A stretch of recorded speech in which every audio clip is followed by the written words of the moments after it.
What if an app on your phone could grant any wish you wanted, but every time it worked, a countdown timer appeared, and when it hit 0, you died? That's not a horror movie concept. That's the premise of If Wishes Could Kill, a Korean series that blends supernatural horror with high school drama in a way that will mess with your head long after the credits roll. And if you've already watched it, or you're trying to decide if it's worth your time, stick around. Before we meet our main characters, the show opens on something deeply unsettling. A girl with long, disheveled hair stands alone in a dark room. She's writing curses on the walls, filling every inch of the surface, while staring directly into a camera with eyes full of pure hatred.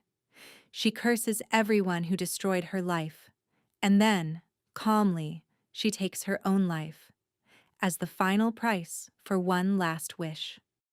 That moment is the origin of everything. Remember her face. Now meet our core group of high school students. Saya is the overachiever. Medals on the wall, a spot on the National Athletics Reserve team, and a carefully hidden relationship with her classmate Gonwoo. She's carrying more than anyone knows. Her parents died by suicide when she was young, and the trauma of that loss lives just beneath the surface of everything she does. Gonwoo is warm, devoted, and a little reckless in the best way. He's struggling academically and athletically, but he loves Seo in a way that feels completely genuine. Hajun is the quiet genius of the group. Top scores, minimal words, and a habit of noticing things other people miss. He also has a sister he's been lying about, telling everyone she went abroad to study, when actually she became a shaman. That detail matters more than you'd think. Naji is sharp-tongued, emotionally chaotic, and secretly in love with Gonwoo. She's the kind of character you might write off as just the messy one, but her role in how this curse begins is absolutely devastating. And then there's Hong-uk. Cheerful, a little awkward, obsessed with anime, and the first of their group to die. Hong-uk is the one who introduces everyone to the app called Girigo. He shows up to school one day having aced a math test, which is shocking, because he's never come close to a perfect score before. He credits the app. He says it granted his wish. Most of the group laughs it off. But Gonwoo is curious. Here's the thing about Girigo that the show establishes early, but that becomes more significant the more you understand it. The app doesn't just grant wishes. It's a vessel for a supernatural curse. When you record a wish, you have to write your birth date on paper, hold it to the camera, and speak your desire out loud. The app processes it. If it's accepted, a countdown timer appears on your phone, and someone dies to make that wish come true. Gonwoo uses it without fully understanding the stakes. He wishes for Seo to have a free weekend so they can attend Hong-uk's birthday party together. The wish is granted, and the timer starts. What Gonwoo doesn't know, what none of them know yet, is that Naji used the app first. Weeks earlier, drunk at a bar, she'd been goaded into it as a joke, and she wished for two people she hated to disappear. One of them was Hong-uk. That's the gut punch this show delivers early and doesn't let you recover from. Hong-uk's death wasn't random. It was caused by one of his closest friends, someone who didn't even believe the app was real. Naji has to live with that, and the show doesn't let her off the hook. Hong-uk's final moments are horrific to watch. In the middle of class, his countdown hits 0. He loses control of his body. He grabs a blade, charges at Seo, and then, in front of everyone, turns it on himself. Seo holds him as he collapses. She's screaming. Everyone is frozen. The school rules it a suicide. Nobody knows about the app, but Seo knows. And she's seen this before. The way a person can be there 1 second and gone the next, with nothing left but questions. After Hong-uk's death, the group fractures. Seo believes in the curse completely. Naji, terrified and in denial, insists it's all a coincidence, maybe a hacking scheme.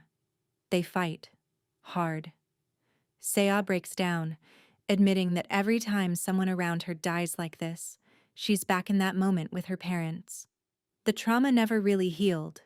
It just went quiet.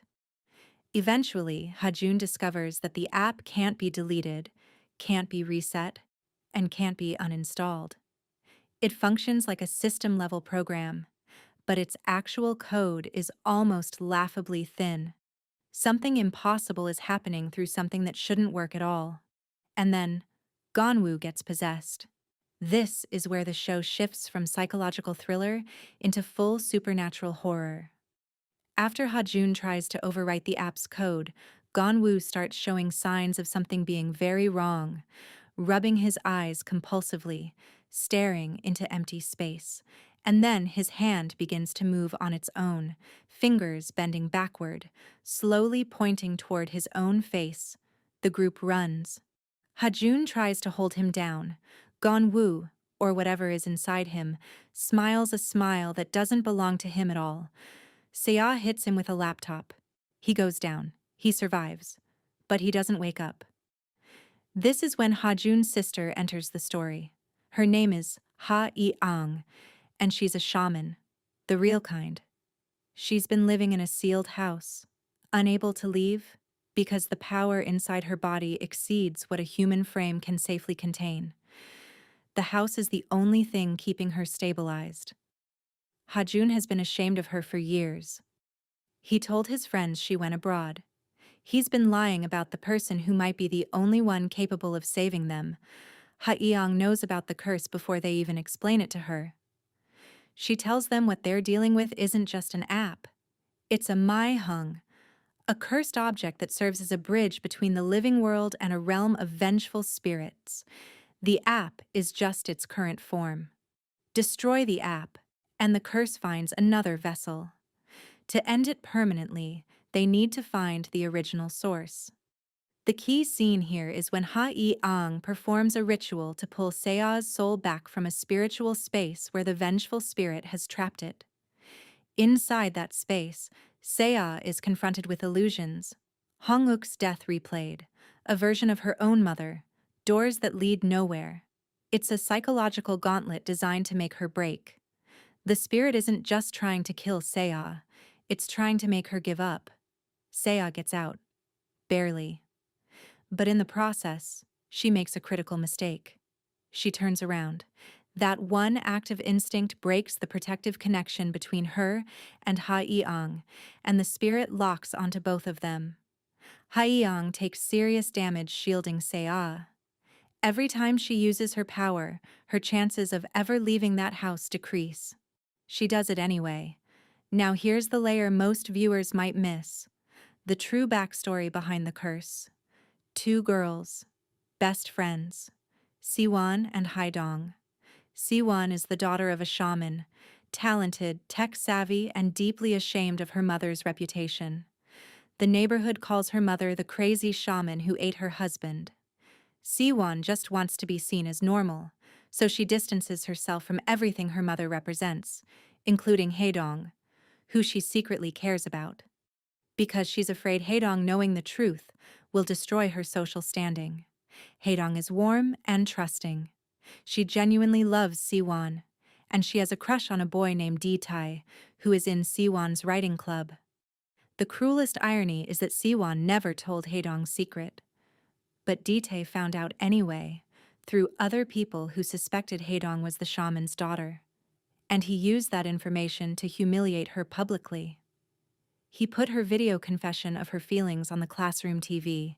He hit her. He told her a girl like her had no right to like someone like him.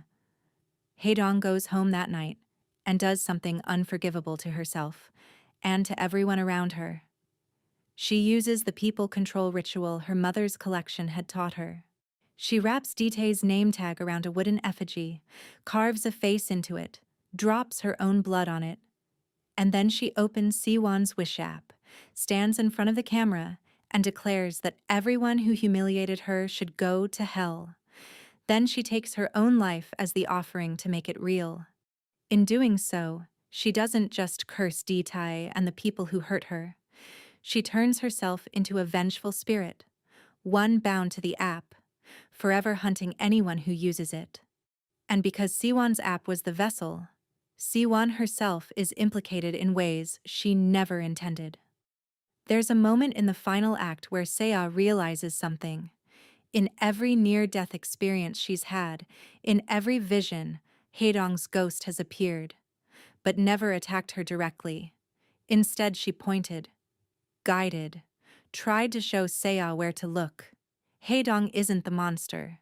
She's a victim who became something monstrous because nobody stopped what was happening to her when it could have been stopped. The real threat is Siwan, because when Siwan was dying, when Haedong's curse had already taken hold, she used her last breath to make one more wish. She wished that Haedong's curse would loop forever. No ending. No resolution. That's why Ha-Eong couldn't fully break the cycle. That's why every solution the group found kept unraveling. The curse had been designed, intentionally, to be permanent. The final sequence is a race on multiple fronts. Se-Ah is trapped in a spirit world that keeps resetting, feeding her false versions of safety to keep her disoriented.